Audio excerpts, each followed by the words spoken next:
베레시트 에클레시아입니다. 주일 예배로 여러분들을 찾아뵙습니다.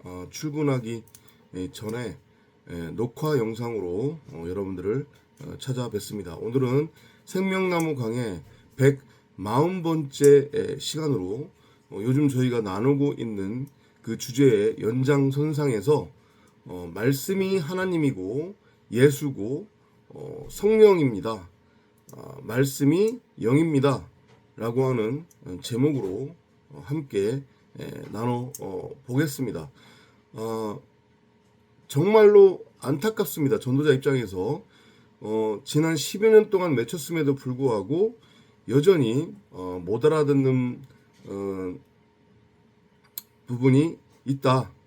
그리고 대부분의 사람들이 알아듣지 못한다. 그 얘기가 무슨 얘기냐면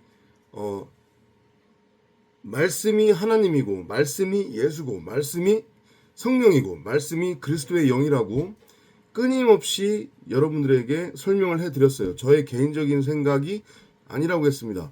지극히 성경에 근거를 해서 성령이 풀어주는 대로 여러분들에게 전했음에도 불구하고 이런 영상을 올리면은 이후에 딸랑 성경 구절 몇 개 아무런 설명도 없어요. 그냥 우리말 성경 구절 몇 개 딱 올리고 그렇게 도망가는 그런 사람들이 있습니다. 그러니까 요는 그거겠죠. 무슨 얘기냐? 예수가 따로 분명히 있다고 우리를 위해서 뭐 증언하는 이가 있으니 그게 바로 예수라고 이렇게 성경에 바울이 얘기하지 않느냐? 그 구절을 딱 붙여놓고서 그냥 도망가요. 제가 몇 번을 부탁드렸음에도 불구하고 모르면 이해가 안 되면 저한테 개인적으로 전화를 해라. 그러면은 설명을 해주겠다고 했음에도 불구하고 전화도 안 하고 저도 조금 더 세게 말씀드리겠습니다. 제가 따로 또 영상을 올리겠지만 성경을 문자 그대로 읽고 믿는 사람들은 자기 입장에서 자기가 아무리 신실한 크리스천이라고 장담을 하고 확신을 한다고 할지라도 이미 구원 꽝이라는 것을 분명하게 말씀드립니다. 제 개인적인 생각이 아니에요. 이건 진리입니다. 하나님의 말씀이에요. 또 말씀드리지만 말씀이 하나님이고 말씀이 예수고 말씀이 그리스도의 영이고 말씀이 성령입니다. 그런데 말씀은 인간 입장에서 보면 어떻게 보면 추상적인 존재예요. 왜냐하면 볼 수가 없기 때문에 말씀이라고 하는 것 자체는 형상이 없잖아요. 그죠? 모양이 없어요. 형체가 없단 말이죠. 소리도 없고. 그러니까 하나님 입장에서 그러한 당신을 드러내고 나타낼 수 있는 곧 당신 자신이기도 한 말씀을 이 피조세계의 수준으로 보여주고 전하기 위해서 하나의 모형과 그림자로 우리에게 제시해 준 것이 하나님이라고 하는 이름이고 뭐 여호와 하나님 그 다음에 뭐 예수 그 다음에 뭐 그리스도의 영 성령 이런 이름이란 말이죠. 그리고 그 연장선상에서 예수라고 하는 하나의 모형과 그림자 비유를 우리에게 나타내 보인 거예요. 그러니까 그건 실체가 아니었단 말이죠. 이렇게 아무리 설명을 드려도 못 깨달아 듣는 건지 이해가 안 되는 건지 끊임없이 계속해서 엉뚱한 댓글들을 다니까 전도자 입장에서는 기운이 빠지는 거예요. 한편으로는 화가 나고. 제가 다시 한번 말씀드릴게요. 아니 제 얘기가 아니고 히브리서 기자가 분명히 얘기하잖아요. 나타난 것은 모두 모형과 그림자라고. 이해돼요? 나타난 것은 모두 모형과 그림자란 말이죠. 이게 진짜가 아니란 말이죠. 이 허구예요. 그냥 이 나타난 모든 것들 아래 것의 모든 것들은 위에 것을 설명하기 위한 모형과 그림자란 말이에요. 그 바울도 그 얘기를 하잖아요. 완전한 것이 오면 부분적인 것은 패해진다고. 그럼 그 완전한 것이 무엇이냐? 그게 창세기 1장 1절이에요. 여러분 각자가 호데우스로서의 전능자 하나님, 말씀이죠. 그분도 그 말씀으로서의 전능자 하나님 호데우스를 드러내고 나타내는 또 다른 말씀 그리스도, 곧 데우스로서의 신, 그게 말씀 그리스도입니다. 그 말씀 그리스도로 여러분들이 새 창조가 되어지는 것. 그래서 여러분들이 전능자를 드러내고 나타내는 말씀 그리스도 데우스 신, 곧 그게 독생자라고 그랬어요. 이해돼요? 말씀이 육신이 되어 이 땅에 왔다고 하는 것의 의미가 추상적으로 말씀이 누구 안에 그 소위 말해서 뭐 직접적으로 툭 하라고 얘기합시다. 정자로 툭 들어가가지고 남자와 여자가 잠자리도 하지 않았는데 생명이 잉태되어서 아들로 태어났다? 그런 얘기가 아니라고 그랬잖아요. 말씀이 육신이 되었다고 하는 것의 의미가 그 전능자를 드러내고 나타내는 말씀이 우리 각자를 그릇 삼아서 이해돼요? 우리 각자를 항아리 삼아서 이 안에 담겨지는 거예요. 전능자를 드러내고 나타내도록 하기 위해. 그래서 그렇게 말씀을 담은 말씀의 집, 그게 바울이 얘기하잖아요. 성전이라고. 너희는 너희가 하나님의 전인 줄 알지 못하느냐. 거기서 그 하나님은 말씀을 뜻하는 거란 말이죠. 말씀을 담고 있는 집, 그게 성전이에요. 그 상태를 말씀이 육신이 된 상태라고 해요. 그 상태를 말씀 그리스도 독생자라고 한단 말이에요.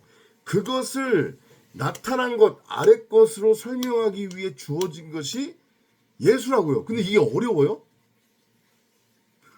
나 진짜 미치겠네. 불러다가 좁힐 수도 없고 진짜. 댓글만 딱 달아놓고 도망가고. 일요일 아침부터 욕도 할 수 없고. 이걸 제발 여러분들 좀 알아먹으시란 말이죠. 그래서 그 독생자라고 하는 뜻도 이전까지 여러분들이 어떻게 알고 있었어요? 하나님한테 말 그대로 홀로 도구로 알고 있었잖아요. 예배당에서 목사들이 그렇게 가르쳤잖아요. 하나님한테 아들이 하나 있었는데 그 유일한 하나 독생자조차도 우리를 위해서 내어주셨다. 이렇게 헛소리 했잖아요. 그래서 그걸 여러분들은 철떡같이 믿었잖아요. 그 독생자가 그런 의미가 아니라니까요.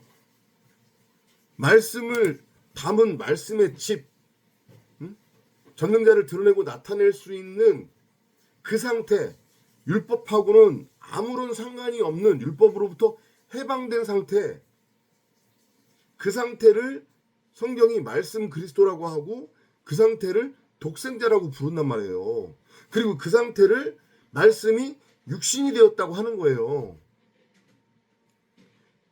그러니까 성경을, 그러니까 특히 소리 글자 한글로 번역된 성경을 근데 읽으면 독생자? 하나님한테 아들이 하나 있었다는 얘기네? 그냥 이렇게 눈에 보이는 대로 읽고 믿어버린다니까요. 다 구원 꽝이란 말이에요. 모든 것은 우리 90억 각자에 대한 이야기예요. 나에 대한 이야기예요. 여러분에 관한 이야기예요.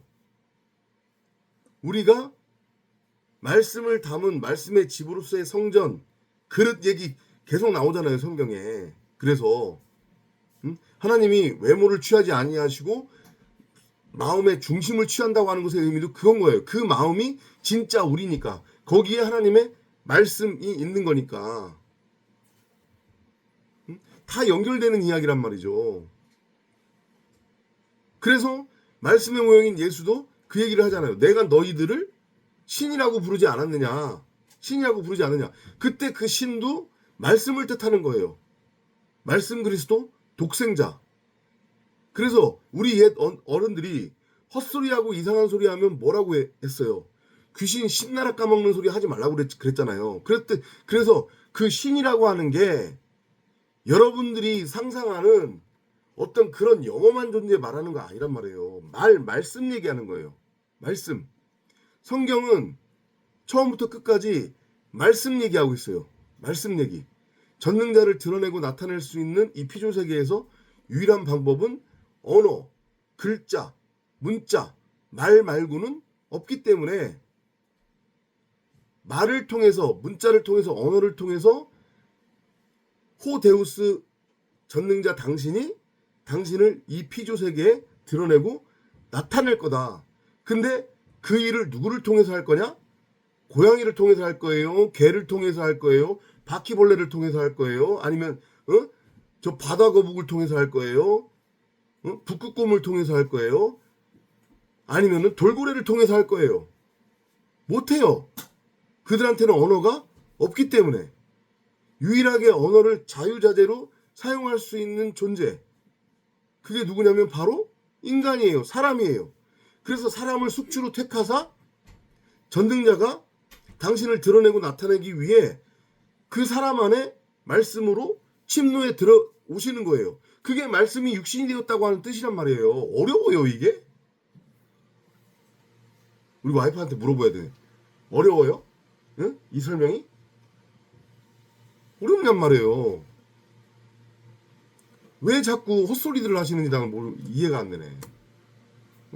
분명히 말씀이 하나님이고 말씀이 예수고 말씀이 성령이다라고 얘기를 하니까 거기다가 단단한 소리다. 아니다. 예수 따로 있다 하고 그 바울의 댓글을 달아버리면 저더러 어쩌라는 거예요.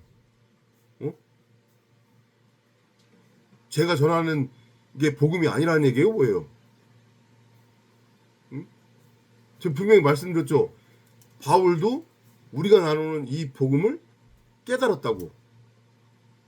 바울은 그리스도가 바로 말씀이고 그 말씀으로서의 그리스도가 내 밖에 있는 게 아니고 내 안에 있는 거였구나 라고 하는 것을 알고 깨달았어요. 그리고 바로 내가 그 십자가에 못 박혀 다나토스로 목베임당해 죽어야 하는 선악나무로서의 예수였구나. 내가 바로 붉은 송아지, 내가 바로 뱀이었구나. 옛뱀이었구나. 이걸 알고 깨달았어요. 그래서 그 고백을 할 수 있었다고 그랬잖아요. 예수가 십자가에 못 박혀 죽을 때에 나도 같이 죽었고 그가 그리스도로 부활할 때에, 그리스도는 복음을 의미하는 거니까 말씀 그리스도, 나도 같이 부활했다. 그 얘기는 무슨 얘기냐면 바울도 말씀 그리스도 독생자로 새 창조, 재창조가 되었다는 얘기예요. 그러니까 담대하게 복음을 전할 수 있었겠죠. 복음이 뭔지를 알아야 복음을 전하는 거니까. 아니 더 이상 해드릴 말이 없어요. 여러분들한테. 말씀이 하나님이고 말씀이 예수고 말씀이 성령이다. 이게 왜 이해가 안 되는지 모르겠어요. 다만 이름만 상황에 따라서 다르게 우리한테 주어진 거예요. 근데 예를 들면 이거죠. A라고 하는 사람이 있는데 이렇게 설명하면 그나마 이해가 될까요? A라고 하는 사람이 있어요. A라고 하는 사람이 있는데 이 사람이 여러 모임을 해요. 여러 사람들을 만나요. 그래서 이 사람이 여러 어떤 모임이 있는데 그 각각의 모임에서 자기를 드러낼 때에 자기 나름대로의 어떤 독창성과 어떤 뭐라고 해야 되지? 성격을 규정해서 사람들을 만나요. 요 그룹의 사람들을 만날 때는 내가 저 사람들한테 이렇게 비치하지. 요 그룹의 사람들을 만날 때는 내가 이렇게 비치하지. 요 그룹의 사람들을 만날 때는 내가 이렇게 비치하지. 그래서 이 A라고 하는 사람은 분명히 한 사람인데 이 사람이 가라고 하는 집단의 사람들을 만날 때는 거기 가서 자기를 뭐라고 소개하냐면 저는 개똥입니다 라고 얘기를 해요. 이해돼요? 그리고 나라고 하는 부류의 사람들을 만날 때는 가서 자기 자신을 뭐라고 소개하냐면 저는 영수입니다 라고 이렇게 얘기를 해요. 그리고 다라고 하는 모임의 사람들을 만날 때는 저는 철수입니다 라고 얘기를 해요. 그러면 개똥이라는 존재 따로 있는 거고 영수라고 하는 사람 따로 있는 거고 철수라고 하는 사람 따로 있는 거예요? 아니잖아요. A라고 하는 사람 한 사람 있는 거잖아요. 근데 이 사람이 각각 다른 이름으로 불릴 뿐이에요. 이해돼요? 이렇게 설명을 드렸는데도 어려워요? 앞서서 설명드렸지만 말씀은 사람 입장에서는 다소 추상적인 존재로 여겨진단 말이에요. 형체도 없고 소리도 없기 때문에 볼 수가 없어요. 그래서 그것을 아래 것으로 보여준 거예요. 나타난 것으로, 모형과 비유와 그림자로. 히브리서 기자의 그 증언대로.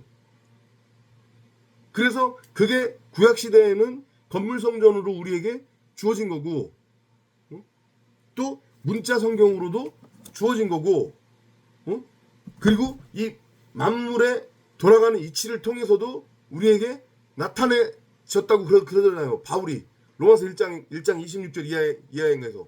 그죠? 그리고 급기야는 그렇게 전능자가 당신을 드러내고 나타났음에도 불구하고 못 알아먹으니까 이제는 조금 더 센 것으로, 그래? 그러면 내가 너희들과 같은 형상을 비유와 그림자로 제시해서 설명할게 라고 해서 급기야는 예수라고 하는 인물까지 등장시킨 거예요.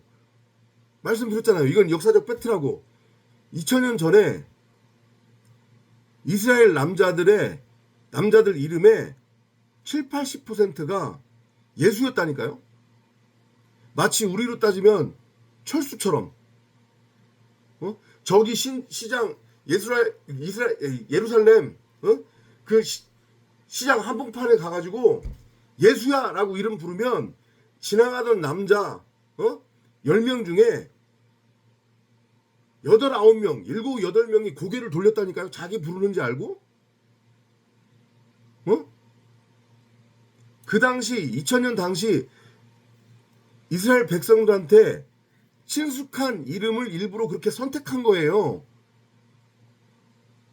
모형과 그림자로 설명하기 위해.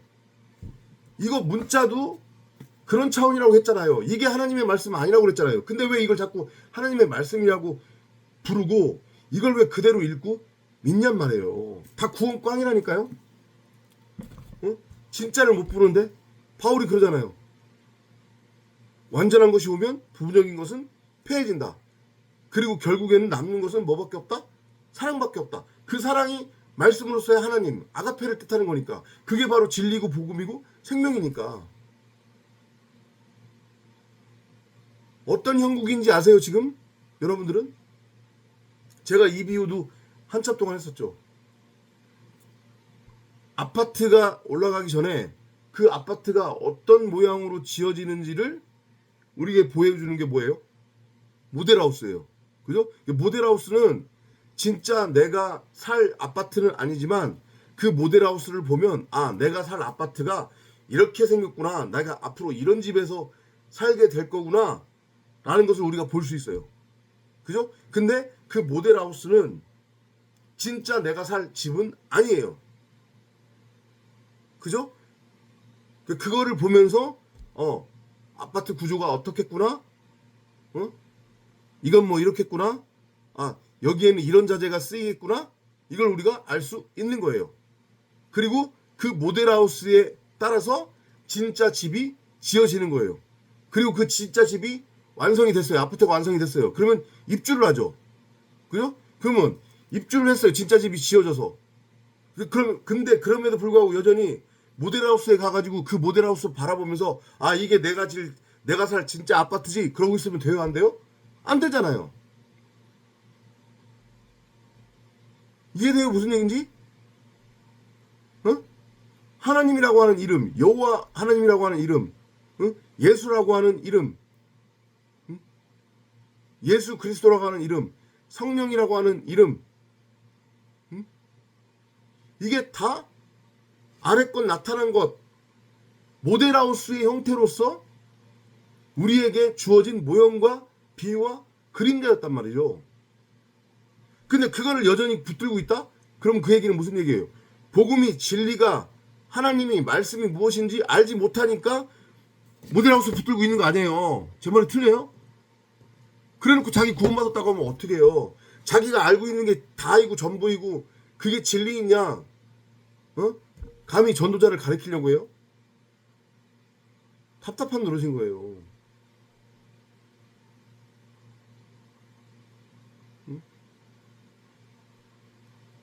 진짜는 이미 히브리서 기자의 말대로, 바울의 증언대로 진짜가 뭐예요? 말씀이잖아요. 진짜 집, 진짜 아파트는 이미 여러분 안에 있단 말이에요. 제 안에 있단 말이에요. 우린 그걸 보여야 되는 거예요. 그게 곧 말씀 그리스도니까. 그리고 그 내 안에 있는, 여러분 안에 있는 말씀을 알고 깨달으면 여러분 각자가 바로 독생자로서의 말씀 그리스도로 전능자를 드러내고 나타낼 수 있는 성전으로 말씀 그리스도로 새 창조가 되는 거니까. 근데 계속해서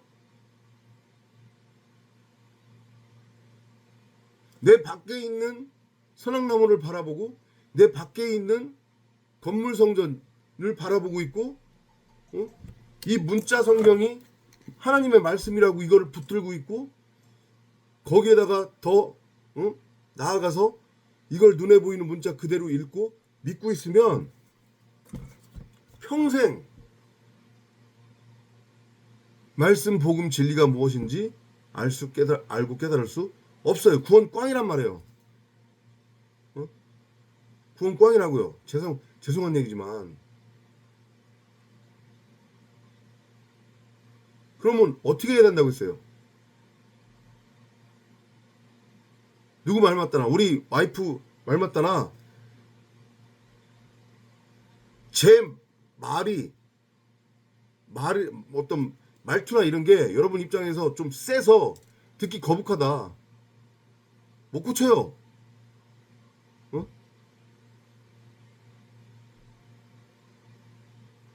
그러면 저뿐만 아니라 이제는 하나님이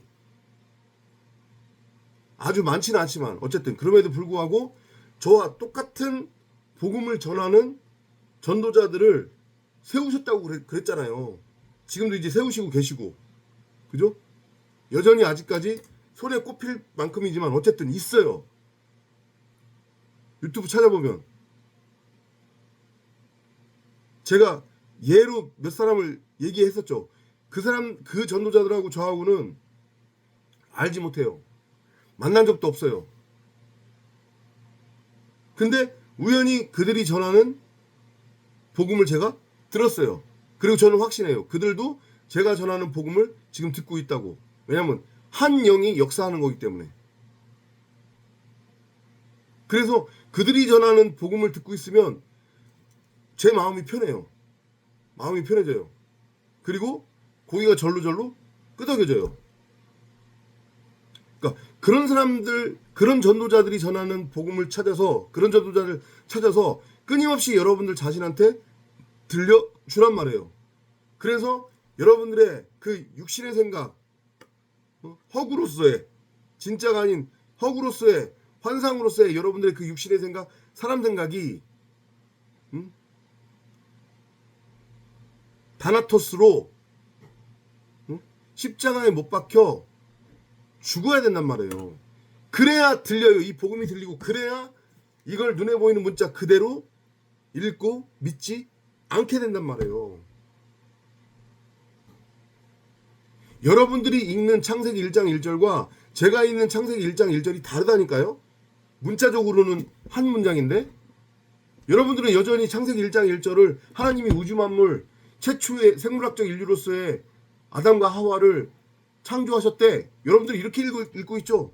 저는 그렇게 안 읽혀지는데요. 어떡하죠? 건방을 떠는 게 아니고 교만이 아니라 이 얘기는 최초의 생물학적 인류 창조에 관한 이야기가 아니고 아담과 하와를 비롯한 성경에 등장하는 모든 인물은 하나의 샘플, 비유와 모형과 그림자일 뿐이구나. 전능자 하나님이 호데우스로서의 말씀이신 전능자 하나님이 당신을 드러내고 나타내기 위해 우리를 택하셔서 우리의 머리가 되셨고, 그래서 우리를 말씀 그리스도를 머리로 하는 말하는 성전으로 창조하셔서 이 땅에서 결국엔 당신을 드러내고 나타내겠다는 하나님의 원함, 작정, 기도구나. 그게 바로 창세기 1장 1절이구나. 저는 그렇게 읽혀지거든요. 이건 문자로 읽는 게 아니죠. 이렇게 읽혀져야 된다고요, 성경이. 그리고 그렇게 되면 나중에 가서 저 요즘 성경 잘 안 보잖아요. 여러분들하고 이거 오늘 나눌 말씀 성경 어디, 나눌 구절은 성경 어디다라고 얘기 안 하잖아요. 그죠? 왜? 바울의 증언대로 완전한 것이 왔으니 부분적인 것은 폐해지는 게 맞아요. 성경 66권으로서의 하나님의 말씀인 생명나무는 이게 아니라 여기에 있으니까 이제 그 성령이 계속해서 저한테 들려주는 거예요. 진짜 성경을.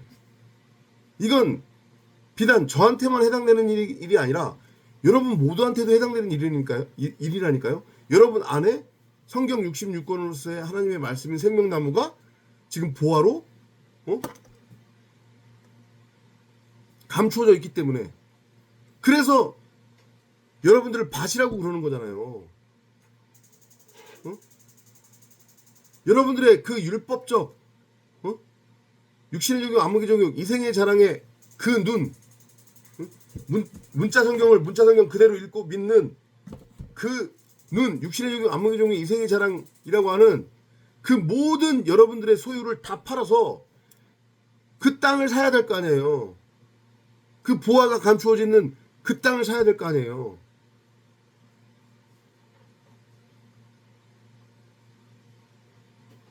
저 이제 나가야 돼요. 오늘 일요일이라서 콜이 많기 때문에.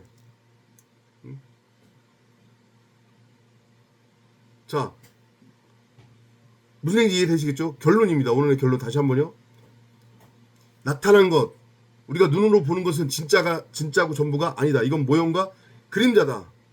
비유다. 2000년 전의 건물 성전조차도, 그리고 이 문자 성경조차도, 그리고 예수라고 하는 인물조차도 결국은 다 모형과 그림자와 비유였다. 모든 것은 말씀을 설명하기 위한 거였다. 말씀이 하나님이고, 말씀이 예수고, 말씀이 성령이고, 말씀이 그리스도의 영이다. 이 진짜를 보는 여러분이 되기를 바랍니다. 그러기 위해서는 이것만 붙들고 있으면 절대 볼 수 없다. 구원 꽝이다. 분명히 말씀드립니다. 어떻게 해야 된다고요? 끊임없이 성령을 구하고 찾고 두드리세요. 그리고 제가 전하는 복음이 여러분들 입장에서 세서 듣기 거북하다. 그러면 저와 똑같은 말을 하는 전도자들이 지금 유튜브에 있습니다. 있어요. 제가 알려드리지 않을 거예요. 여러분들이 찾으세요. 있습니다. 수도권에 두세 분 정도 계세요, 지금. 저는 교류를 한 적이 없지만 어쨌든 찾아서 여러분들 스스로에게 들려주세요. 아셨죠? 그거를 알아먹는 여러분이 되시기를 바랍니다. 나타난 것은 다 모형과 그림자다. 예수조차도. 문자 성경은 두말할 나위 없고, 건물 성전도 마찬가지고. 오늘 주일 예배 녹화 영상은 여기서 마치도록 하겠고요. 구독과 좋아요는 큰 힘이 됩니다. 영상 끝까지 올라가는 영상들 끝까지 시청 부탁드리고요. 여기저기 많이 공유해 주시고 퍼날라 주시고, 그리고 저와 저의 가족과 저희 커뮤니티를 위해서 또 기도도 부탁드리고, 그리고 물심장면 여러분들의 많은 성원 그리고 도움도 부탁을 드리겠습니다. 그리고 마지막으로 한 가지 더 부탁을 드리자고 하면, 이해가 안 되는 부분이 있거나 여러분들 입장에서 궁금한 점이 있으면 댓글로 질문을 하시던가, 아니면 제가 연락처를 남겨뒀잖아요. 그죠? 언제든지 문자나 전화를 주시기 바랍니다. 다음 시간에 또 찾아뵙도록 하겠습니다. 안녕히 계십시오.